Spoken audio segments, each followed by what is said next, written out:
नहीं है, ये है हमारे पानी के स्रोत, ये है हमारे सॉइल स्टेबलाइजर और ये है हमारे सांस। वहीं से हमको सांस आता है। तो कानून बना 1981 में इंदिरा गांधी ने हायर एल्टीट्यूड में लॉगिंग बैन करा, तो जंगलात तो रुक गया और हाईवे आ गए, रेलवे ट्रैक आ गए।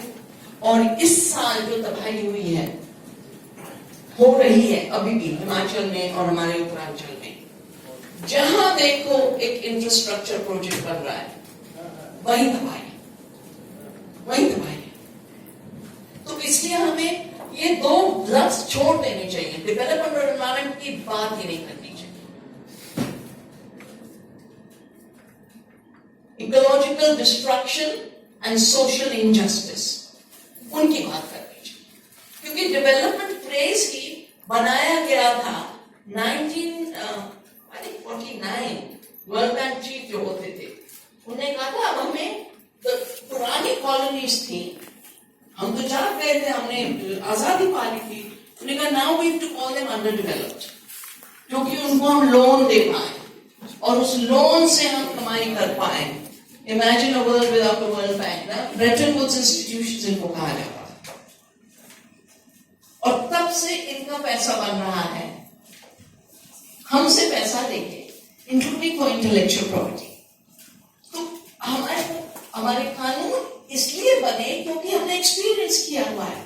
और अब जो तोड़े जा रहा है फॉरेस्ट कानून, दो वायलेशंस हैं इसमें जबरदस्त, और हमें उस लेवल की बात करनी चाहिए। पहला वायलेशन है हमारी संस्कृति के खिलाफ।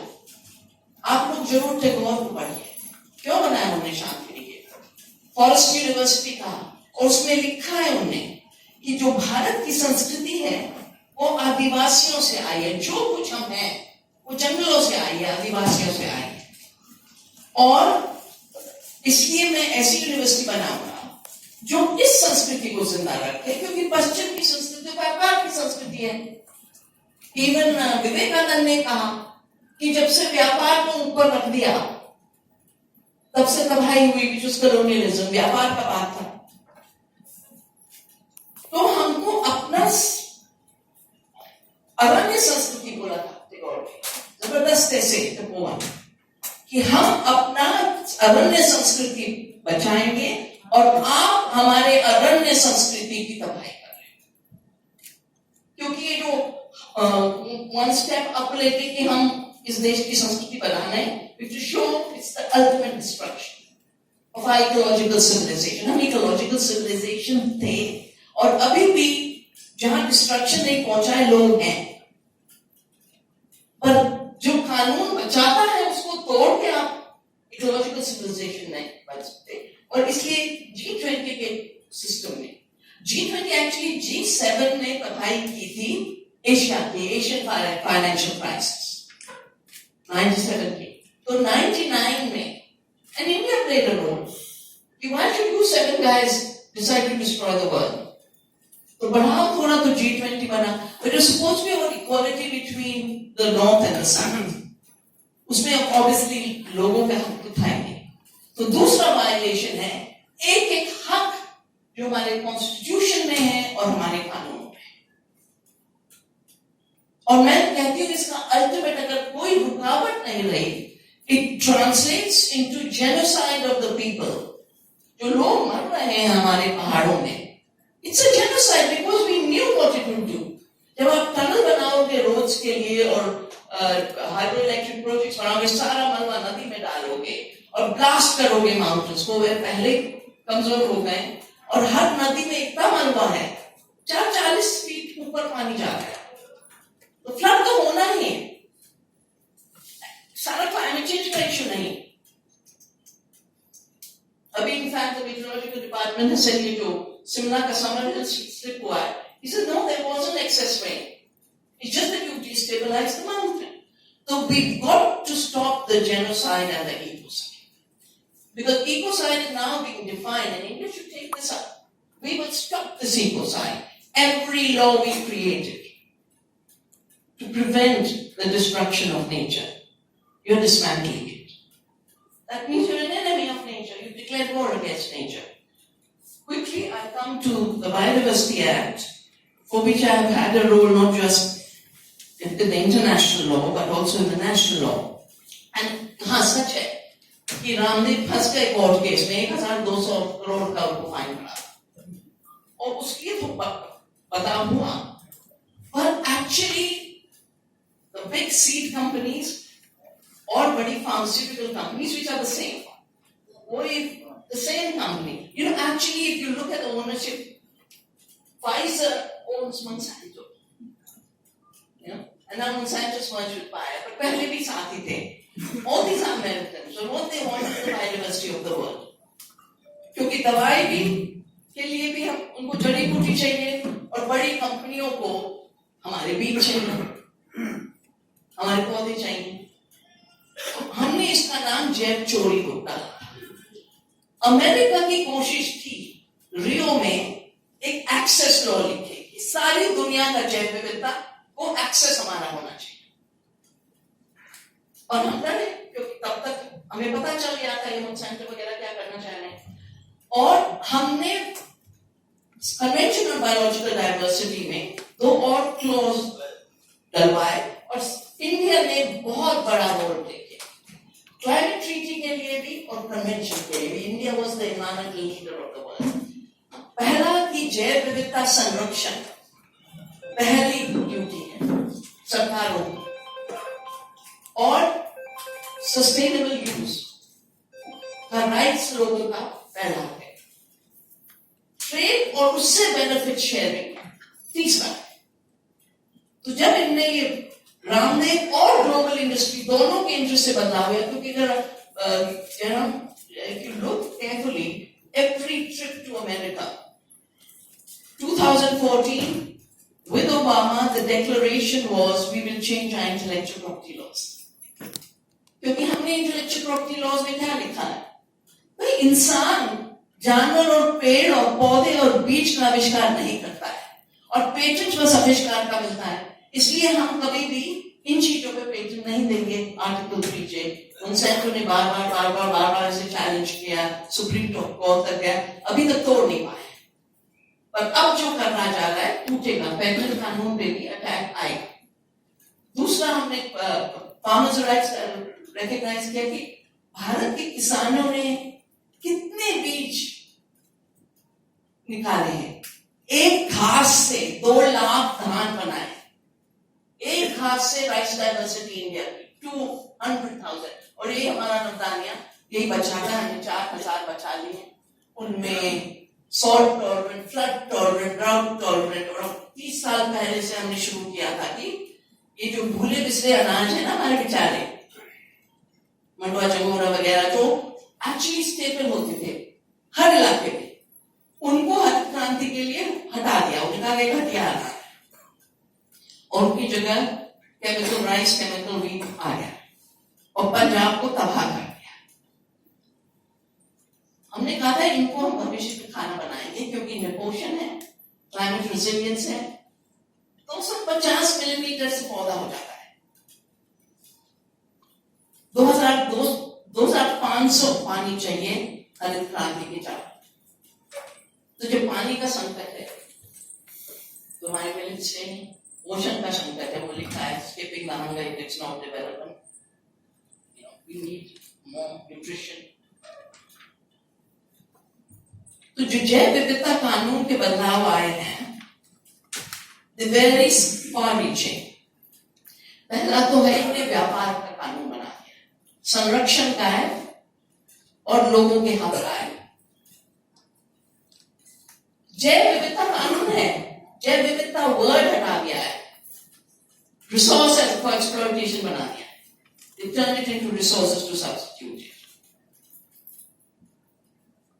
एक्सेस रेगुलेट करने का कानून है, एक्सेस को फ्री बना दिया है.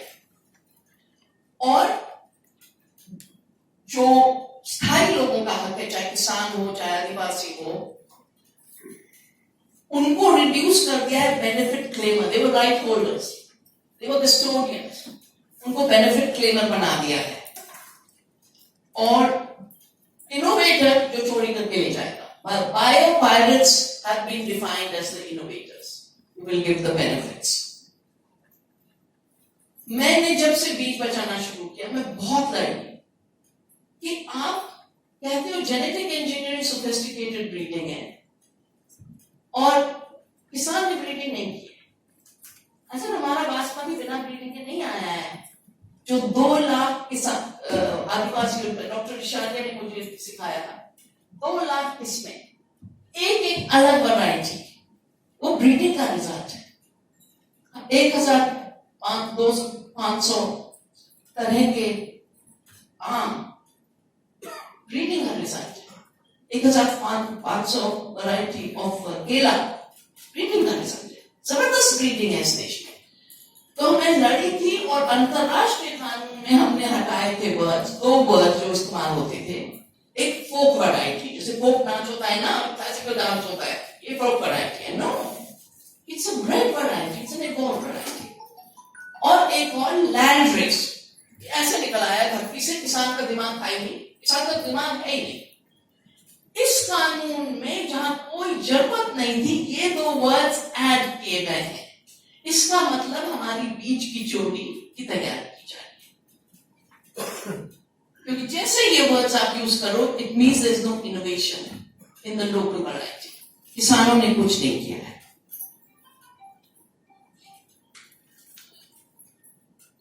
Custodians of biodiversity are the rights holders in the old law. अब इनने चुपके से बदल दिया है और लॉ में पाता है बायोडाइवर्सिटी मैनेजमेंट कमेटी बनेगी हर गांव में, हर डिस्ट्रिक्ट में, वगैरह वगैरह। और इसी के थ्रू स्टेट में नीतीश कुमार जी ने जो 2-3 बार GMOs रोके हैं, through that power instead of the earlier law said approval of local bodies and biodiversity custodians. पहले तुम गांव में जाके पूछोगे, इसीलिए रामदेव को पहुंचने वाला क्या आपने कब पूछा, कब उनसे परमिशन ली? They are the original custodians. तो अप्रूवल जरूरी था लोकल बॉडीज का इन द ओल्ड लॉ। अब नए लॉ में the biodiversity committee will be represented by the National Biodiversity Authority based in Chennai. और अभी तक बायोडाइवर्सिटी अथॉरिटी को हेड करते थे एक्सपर्ट्स। इस साल पहली बार है कि एनवायरमेंट मिनिस्ट्री के bureaucrat appointed. Next attack will be on the biodiversity law, but of course Vivek Dev Roy, with whom I've debated forever, globalisation days में क्या है, WTO वगैरह, हमेशा वो मल्टीनेशनल्स के लिए खड़े होते थे। रामायण भी लिखते हैं और मल्टीनेशनल्स के साथ ही खड़े। अब कहते हैं कॉन्स्टिट्यूशन बदलो, तो इनकी आंख तो वहां पे भी है। तो ये पुराना कानून था कि नीम का पैटेंट हुआ था, बासमती का पैटेंट हुआ था, गेहूं का पैटेंट हुआ था, टर्मरिक का पैटेंट हुआ था। सिंजेंटा ने हमारे पूरे कोशिश की थी 22,000 वैरायटीज ऑफ राइस वगैरह, वो सब हमने रोकी। अब ये कानून बना रहे हैं कि कोई कानूनी रास्ता नहीं होगा रोकने का, कि उनको हक मिल रहा है। और जिस तरह फॉरेस्ट कानून को तोड़ा जा रहा है, बेसिकली वो तबाही की, और वो इस साल में जब इतनी तबाही हो रही है, ये कानून को तोड़ना का मतलब कि हाँ we will have more destruction. उस जमाने में हमने जब चिपको के साथ काम किया था और माइनिंग के बाद हमने दिखाया था कि जब डिस्ट्रक्शन का इकोनॉमिक कॉस्ट एंड एक्सटर्नैलिटीज, महिलाओं के लिए पानी, किसानों के घर डूबने, ये सब डिस्ट्रक्शन जब इन्वॉल्व हो, तो कहीं भी ऐसी जगह नहीं है जहां जिसको डेवलपमेंट कहा जाता है उसने इतना तबाही न की हो जिसका value of destruction is high. हर जगह, चाहे जंगल कटान हो, चाहे डैम बिल्डिंग हो, चाहे माइनिंग हो।